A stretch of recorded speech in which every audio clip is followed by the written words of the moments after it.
We are going to continue this morning our study on the scheme of redemption. One of the things I continue to be impressed about is just how actively and how intimately, carefully God is directing all these affairs in men.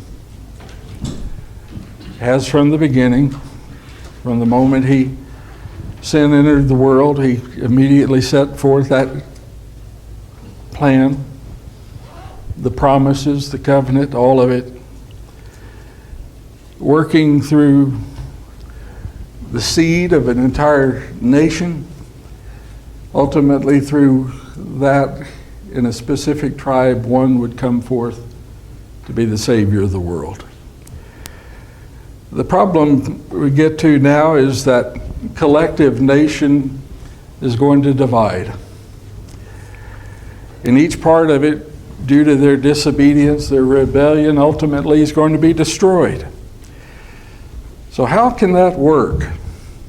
How's it going to work if God destroys the northern kingdom and destroys the southern kingdom? How can there ever come forth a child who is the Christ? Because there's always a what? Always a remnant. There's always a few who will turn. By covenant of both blessings and cursings, by both, every time there's a warning and a reminder to obey God. We've come into that period when, after the nation has rejected the judges, and really did so, in a sense, for good reason. They recognized that Samuel's sons would be worthless leaders. But still, that was their own solution. To demand a king was their own remedy, not God's remedy. When as soon as they demanded a king, what are they also saying about God? We don't trust you. Yeah, we want a king. We're not in subjection to God. We want to serve an earthly king. Well, we've come into that period of the kings, and so many of them, when they begin, they begin so well. They hear the word of the Lord and they start so well, but what happens? For long, Saul started so well, and then for long he turns against the Lord. In the succession of the kings, we come then to Solomon, and in Solomon's passing, who comes next? Well, that's in the divided kingdom. You got Rehoboam in the south and Jeroboam in the north. And what's the result? Whether you live in the south or the north, what's the result? This long decline. Despite the repeated warnings and the teaching of godly prophets and leaders, this long decline towards destruction, resulting in captivity, ultimately destruction. And yet, while God does for a time forsake his kingdom, his people, he never forgets his promise, does he? They're not ultimately forsaken, but for a time, for a purpose, for a purifying of the people, for bringing them back. Whether God's blessing or cursing, whether he's allowing the enemies to take them captive or he's returning them from the enemies, what's the basic lesson that he's trying to get people to learn? What's the purpose of all this? He's in control. Yeah. To learn who is God. And they keep seemingly trying so hard to forget he's God. But still, in all that, he never did forget his promises. We're going to start today in 1 Kings chapter 11. 1 Kings chapter 11, beginning in verse 9. You see the problem, even this speaking about Solomon, who began so well, prayed such a wonderful prayer at the beginning of his reign, not seeking wealth and all those things that men would typically seek, but he sought to do God's will. And because of that, what did God do? God did make him wealthy. He did make him wise. He did increase the abundance of blessing to him. But what happened? He turned away from God. He married those foreign wives. And so in 1 Kings 11, verse 9, and Jehovah was angry with Solomon because his heart was turned away from Jehovah, the God of Israel, who had appeared to him twice and had commanded him concerning this thing, that he should not go after other gods, but he did not keep that which Jehovah commanded. Therefore Jehovah said to Solomon, because this was done by you, and you have not kept my covenant and my statutes, which I have commanded you, I will surely tear the kingdom from you, and will give it to your servant. Notwithstanding, in your days I will not do it, for David your father's sake, but I will tear it out of the hand of your son. Well, he's going to tear it out of the hand of Rehoboam. This kingdom is going to be given to Rehoboam. What's this about David's sake? We see this a lot. For David's sake. What's that about? It's the promise. It's really that is why it's emphasized. It goes all the way back. It ties back to Genesis 49 and verse 10. And it has to do with the righteous rule. It has to do with the scepter of authority.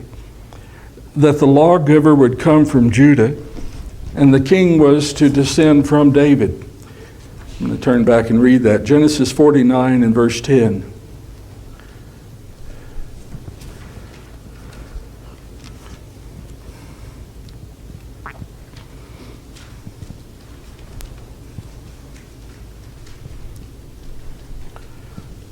The chapter is about what will come out of Judah and how God will work through him. The time Judah is a lion's whelp, and from the prey, my son, you have gone up. He stooped down and he couched as a lion, and as a lioness, who shall rouse him up? Verse 10, the scepter shall not depart from Judah, nor the ruler's staff from between his feet, until Shiloh comes, and to him shall the obedience of the people be. Well, that's what he's talking about. That David comes in that manner of David's rule, having a heart to serve God. Well, this from that tribe of Judah, it's all summed up really in that phrase, for David's sake, that the king was to come from him. And so God continues to work out his plan and fulfill his purpose. Well, Rehoboam is going to be the king in the south. Jeroboam is an adversary of Solomon and Rehoboam. He's going to be the king in the north. Turn just a little bit further. 1 Kings chapter 11, verse 29.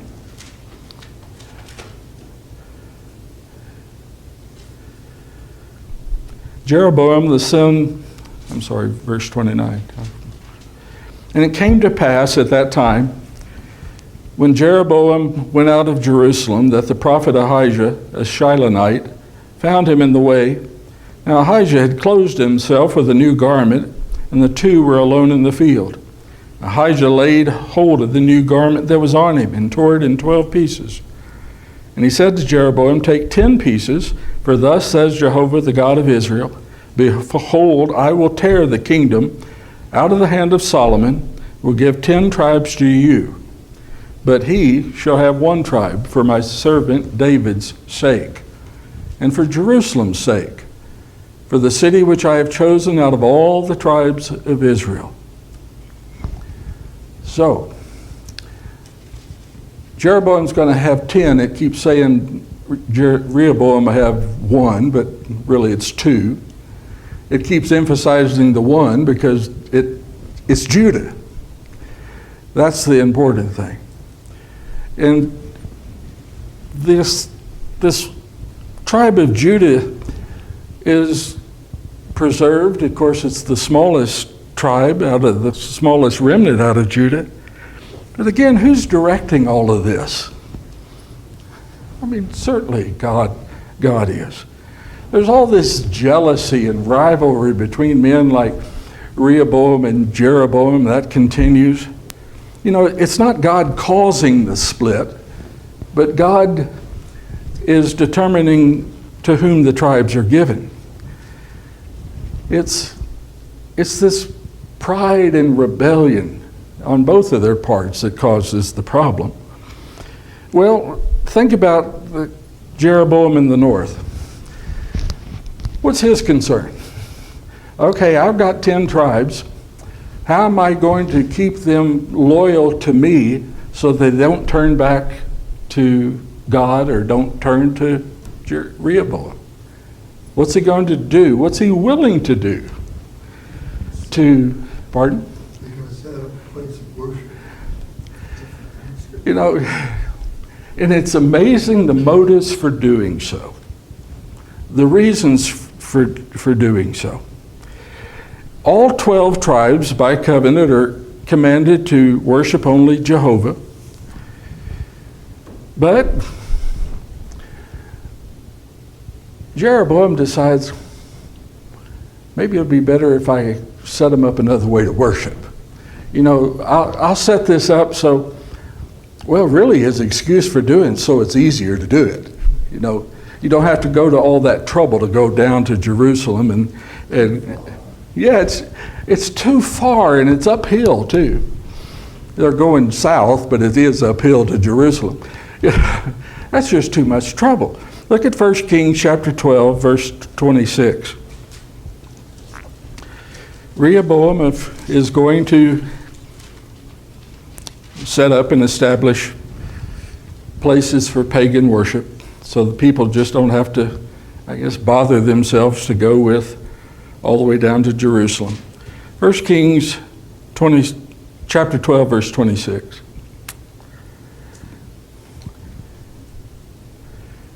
First phrase has got the problem, doesn't it? And Jeroboam said in his heart, now the kingdom will return to the house of David, meaning return to worship in Jerusalem. If this people go up to offer sacrifices in the house of Jehovah at Jerusalem, then will the heart of this people turn again to their Lord, even to Rehoboam, king of Judah. Now he's not worried about the Lord, he's worried about Rehoboam. And they will kill me and return to Rehoboam, king of Judah. Therefore the king took counsel, made 2 calves of gold, and he said to them, it is too much for you to go up to Jerusalem. Behold your gods. I mean, they're right here, like a convenience store in the neighborhood, really. O Israel, which brought you up out of the land. Who brought them up? What? You already know what's going to happen to this kingdom right there at that point, don't you? Jeroboam said in his heart and said to all the people, it is these 2 golden calves that brought you up out of the land of Egypt. And he set one in Bethel and the other he put in Dan. And this thing became a sin, for the people went to worship before the one, even to Dan. Turns out Dan's further than if they were traveling to Jerusalem, which is bizarre. And he made houses of high places and made priests from among the people who were not of the sons of Levi. Jeroboam ordained a feast in the 8th month on the 15th day of the month, like the feast that is in Judah. I mean, it all looks the same. Not all, but I mean, hey, you don't want to go to Bethel is only, as I understand it, only 10 miles from Jerusalem. It's not far. I guess another 10 miles is another day's journey. But, you know, just stop here. We're making sacrifices right here. We're having a feast right here, just like the one they have in the city. You know, just do it here. You don't want to let them get back in Jerusalem and be influenced by anything for the Lord, do you? Yes, Jill. Well, no, I was looking at 25 in chapter Uh-huh. Well, when it talks about, in the 26, he says, Jeroboam said in his heart, now the kingdom will return to the house of David. If this people go up to offer sacrifices in the house of the Lord in Jerusalem, then the heart of his people will return to the Lord, even to Rehoboam, king of Judah, and they will kill me and return to Rehoboam, king of Judah. So he's not the king, though, right, at that point? Jeroboam is king of the northern The kingdom. northern kingdom. So Rehoboam in the south, and Jeroboam is determined all these 10 tribes are going to be loyal to me. So his heart, wasn't really thinking that they would return to Yeah. God. You know, if they're down there in Jerusalem, they might be so moved as return to worship Jehovah. He's not going to let it's all about him. Yeah. He changed the object of worship, Yep. Place of worship. priesthood, and the time. I mean, but again, look at that. This is easier. This is better. You don't have to travel so far. You know, doesn't it look the same? We're having a feast day, aren't we? It's nowhere the same. Yes. I just have a question. So when these guys do stuff like that and they make calves and all that, isn't there somehow with Satan that some of their prayers are being answered? They're not godly prayers. But why would they keep making things to worship if they weren't being answered in some satanic way, I guess? Well, we'll very shortly get to a verse that answers that. Oh. They set up these objects of worship, and they teach the people to fear those objects of worship. And later it's Elijah, I believe, who says to these people, do not fear these things that they've made with hands. These things can't do anything to you. Fear God. We'll get to that scripture that'll answer that in just a few minutes. But that rationale for idolatry is just, too much trouble. You know, why do we want to be so careful about keeping the ways of the Lord? You think they should know it by then, don't you? Yes, Joe. There's not, like even now, to make it easier, more convenient, they'll have a Saturday night, Yep. what we call worship. And Change you know, the time of and they're worship. even like taking of the Lord's Supper during the week. Or for any other Any reason. other reason. Just because it's nice to have the Lord's Supper at a wedding or at a funeral. You know, doesn't that, I'm being a little bit snarky, but you know, doesn't that feel nice? That'd be nice to do, wouldn't it? But it's not what's commanded. Unauthorized. It's not authorized. So what happens then? It goes in from bad to worse. In the generations to come, Jeroboam introduces the golden calves and say you sacrifice to them. And then you get into that generation of Ahab and Jezebel, and they introduce worship of the Baals. And because of idolatry and calf worship and Baal worship, that northern kingdom is going into Assyrian captivity. That happens in 2 Kings chapter 17. But again, why does that have to happen? Jeroboam didn't want the glory of the light coming out of Jerusalem, did he? He's trying to make them loyal to himself. He didn't want any glory coming to that southern kingdom. And throughout this time, God reminds his people. He reminds his people of his will given at Mount Sinai. Of this captivity that's going to be coming upon the northern kingdom with their destruction. Look in 1 Kings 17, beginning in verse 12. Whether God's blessing or cursing, it always comes with a reminder of what was known when it was spoken before. Chapter 17, verse 12. This is a conversation between the prophet Elijah and a poor widow woman. This is in a time of drought and want. People are starving. Elijah comes and he says to this woman, verse 11, "Bring me, I pray, a morsel of bread in your hand." And she said, "As Jehovah your God lives, I do have a cake, but a handful of meal in a jar. It's not made yet, in other words. It's a handful of meal in a jar and a little oil in the jar. And behold, I am gathering 2 sticks, that I may go in and make it for you, or dress it for you. For me and my son," she says, "that we may eat it and then die." Look at that. I mean, this is hopeless. Yeah, we're going to eat in effect, our last little bit of cake here, and then we're going to die anyway. Verse 13, "And Elijah said unto her, Do not fear. Go and do as you have said, but make me of it a little cake first." Why him first? Priorities, speaking for the Lord. "And bring it forth to me, and afterwards make for you and your son.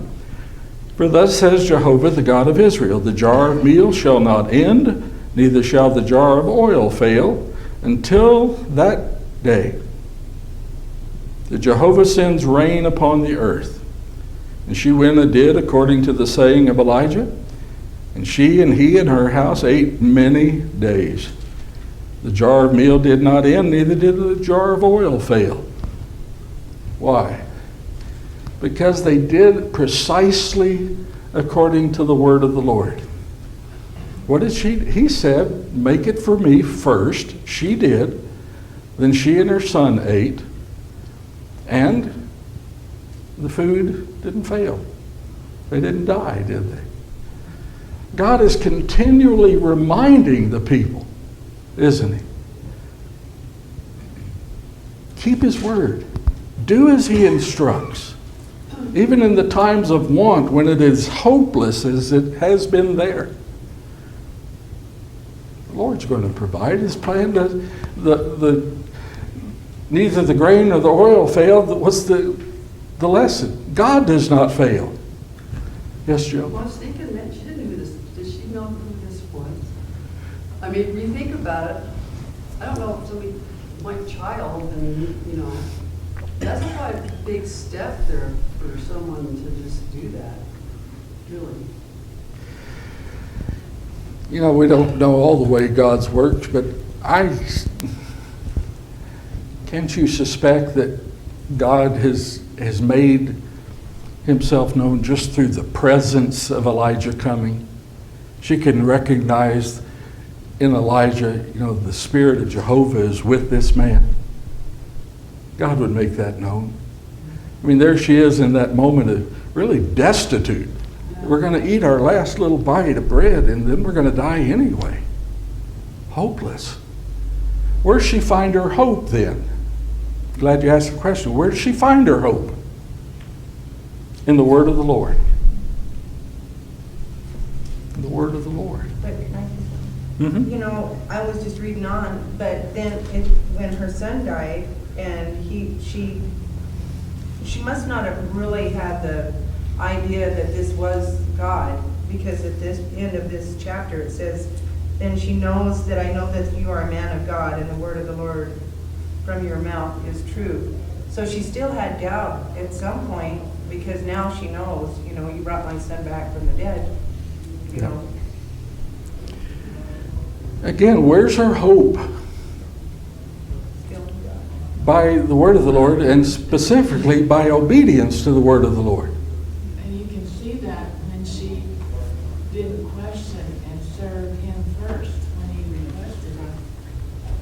So I believe that she knew he was Yeah. around. I mean, there was something in the presence there. She understood. Good morning, welcome. Glad you're with us. In 18, though, she says, "So she said to Elijah, what do I have to do with you, O man of God? You come to me to bring my iniquity to remembrance and to put my son to death." What does she mean by that? I mean, Which verse are you in, Joe? in 17, 18.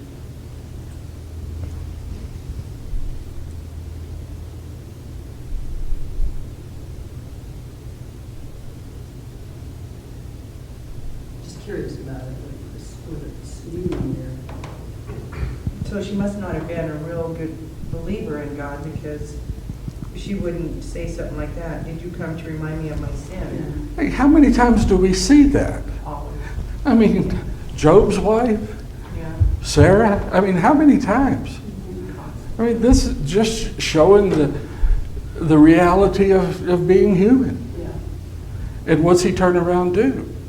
He turns around and heals him and raises him.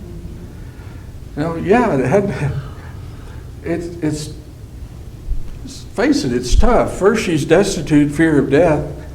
And then the Lord proves himself through his word.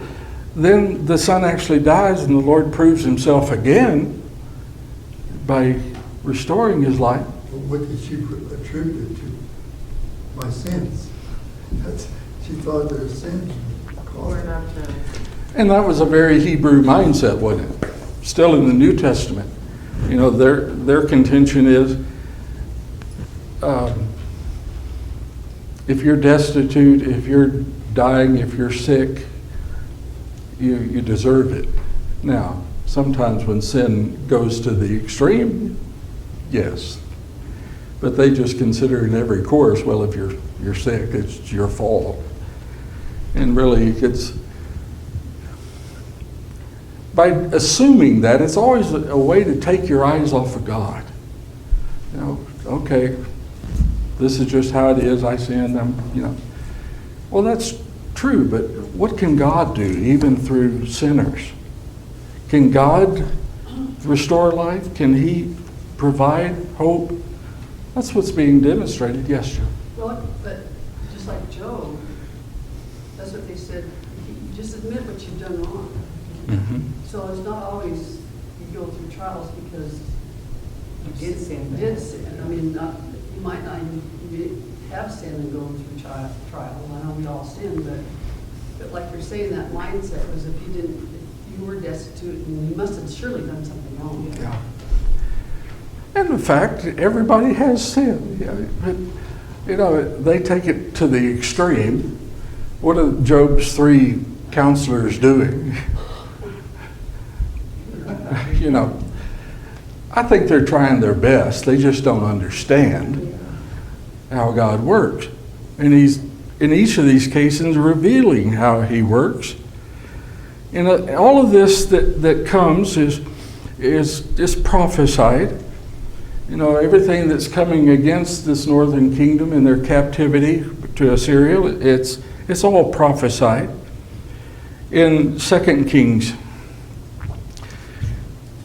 the same thing is going to happen to the southern kingdom, isn't it? 2 Kings chapter 25.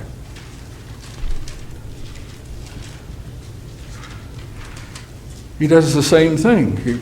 First he had strengthened Assyria to take the northern kingdom captive. Now he's going to do the same to Judah. What do we know about Judah's wickedness compared to the northern kingdom? What's said about it? What's the judgment upon them? Which one was worse? I think it's Judah.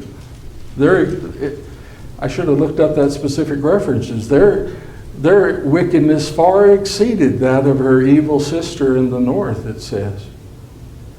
You know, Judah didn't learn anything from watching what happened to the northern kingdom. So why did Judah last 136 years longer than the northern kingdom?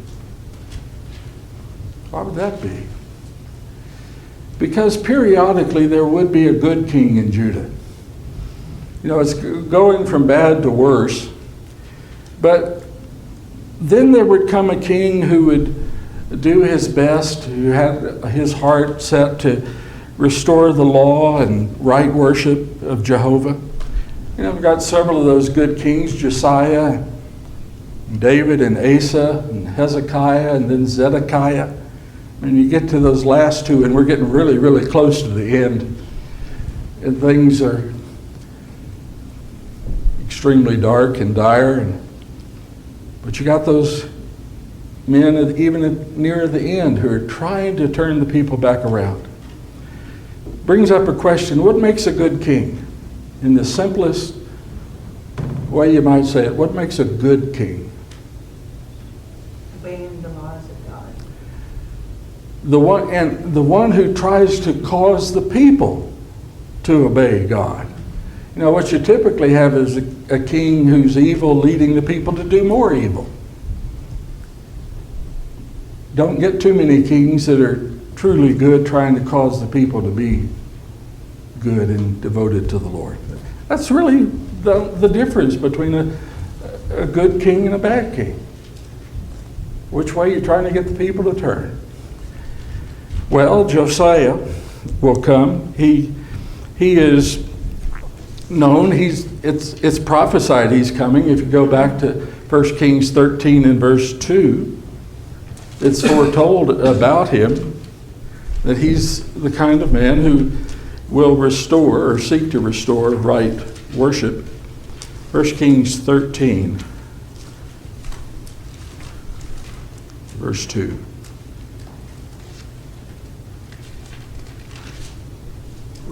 Years before. Yeah. I mean, it's already going from bad to worse, isn't it? But this far out, 3 centuries out, chapter 13, verse 1. Behold, there came a man of God out of Judah by the word of Jehovah to Bethel. And Jeroboam was standing by the altar to burn incense. He's heard all of this, hasn't he? He's right there. And he cried out against the altar by the word of Jehovah and said, O altar, altar, thus says Jehovah, behold, a son shall be born to the house of David, Josiah by name, and on you he shall sacrifice the priest, the high places who burn incense on you. He's talking on you, that's the altar. And men's bones shall burn on you. Josiah is going to come. He's born of this lineage, a righteous king, one who seeks to return the people to God. I know we're just hitting the high spots here, but what happens right after Josiah? Who comes next? Those who have a heart for wickedness. Those who relied not on God, but on human alliances. They did not seek the Lord. They did not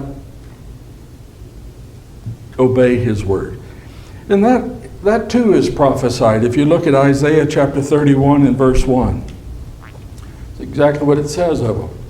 Isaiah 31 and verse 1. They did not look unto the Holy One of Israel, neither seek the Lord. They're basically paying no attention to God.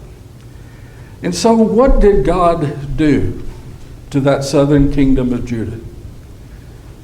The exact same thing he did to the northern kingdom, just used a different nation to do it. In Habakkuk, again, another prophet. It's always prophesied before he does it. Habakkuk, I think that's the 9th out of the 12 minor prophets. Yeah.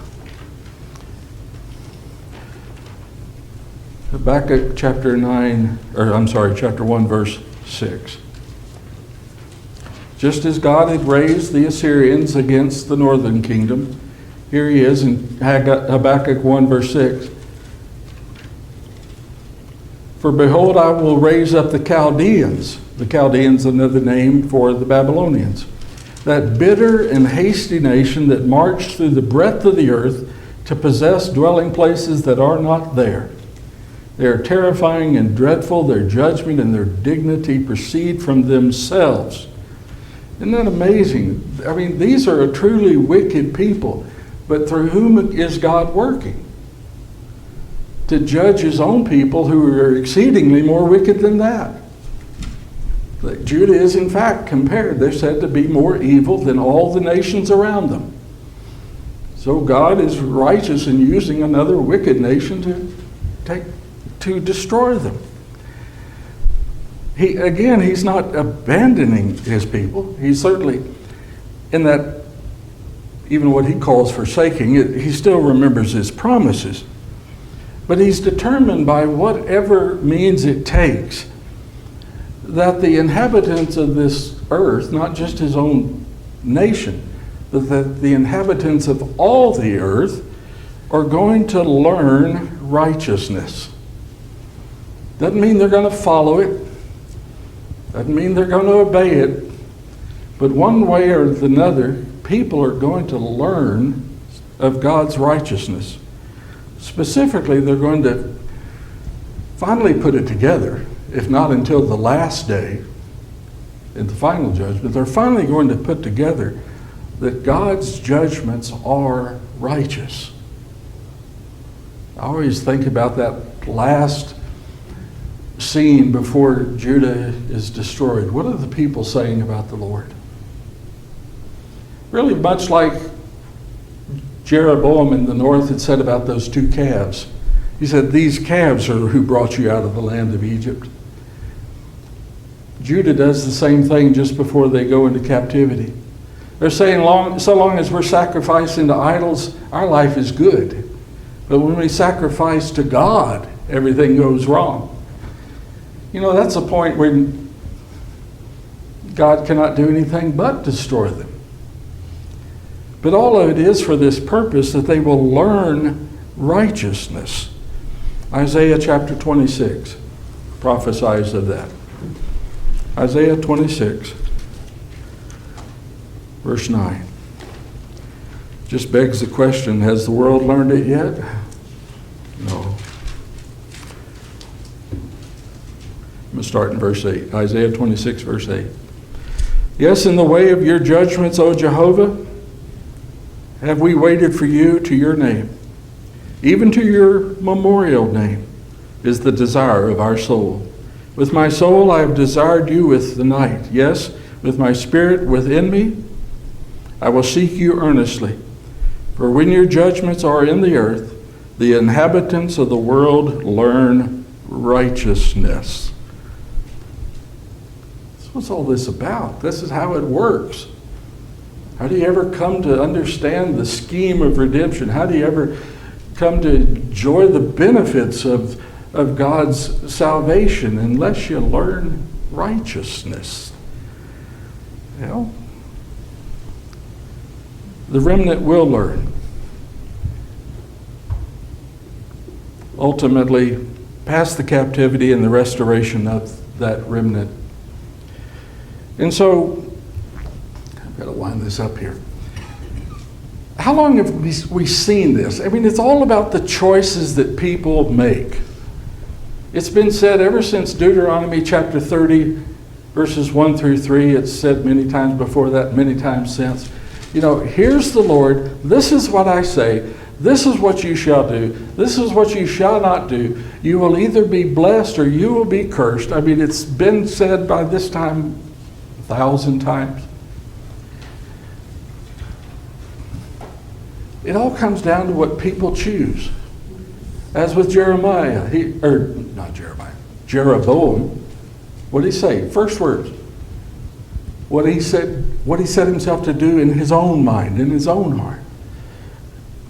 It takes me back to the farewell speech of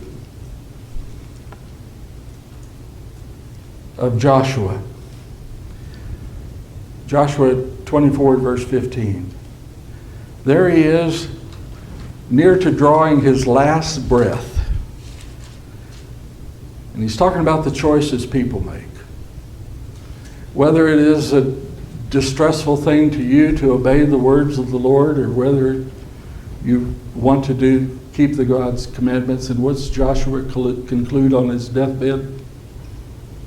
As for me and my house, he's talking about his household that survives him after him. As for me and my household, we will serve the Lord.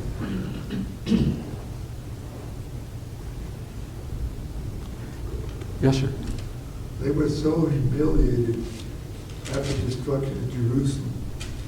Both men and women, the survivors, were naked with rings in their nose, tied together, and led off to battle. Like a bunch of hogs led to slaughter. There's the picture. Bunch of unclean hogs being under the control of the enemy. But the good thing is, after this is all over, they never went back to idol worship again. Yeah. I mean, it takes them a long time, but he's bringing them nearer to obeying him. That is where we'll start next week, in the restoration. They've suffered the rejection. We'll go to Nehemiah next week, one of my favorite books, Nehemiah, and the glory of the restoration. Hope it's good to recall those things for you. Thank you.